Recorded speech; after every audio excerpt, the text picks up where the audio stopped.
Live from the world's capital markets, here are the latest financial headlines brought to you by News Factory. Hello and welcome to Thursday's Daily Financial Digest. And here's what's making the headlines in the markets today.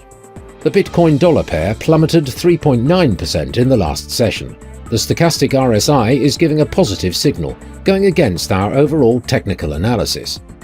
The euro-dollar pair fell 0.7% in the last session. The RSI is giving a positive signal. The pound-dollar pair plummeted 1.1% in the last session. The ROC is giving a negative signal. The Aussie fell 0.9% against the dollar in the last trading session.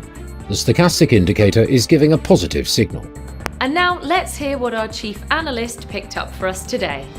Apple Inc. failed to convince an East Texas court to hold a third trial after it was hit with a $300 million verdict for violating patent-holding company Optis Wireless Technologies' patent rights.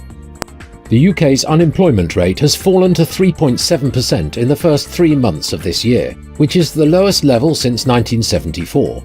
An estimated 1.2 million people were out of work in Q1, and the soaring inflation rate has led to the biggest annual fall in real earnings for most workers.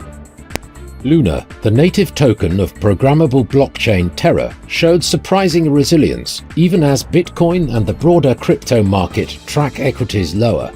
Luna gained 7% in 24 hours. Those were today's major economic events. And now, moving on to world financial headlines. The US initial jobless claims will be released at 12:30 GMT. The UK's GfK consumer confidence at 23 hours and 1 minute GMT. Japan's National Consumer Price Index at 23:30 GMT. The Eurozone's current account will be released at 0800 hours GMT. The Dutch unemployment rate at 0430 GMT. Australia's employment change at 0130 GMT. We hope that you've enjoyed Thursday's Market Outlook. On behalf of all of us here, we wish you a productive trading day.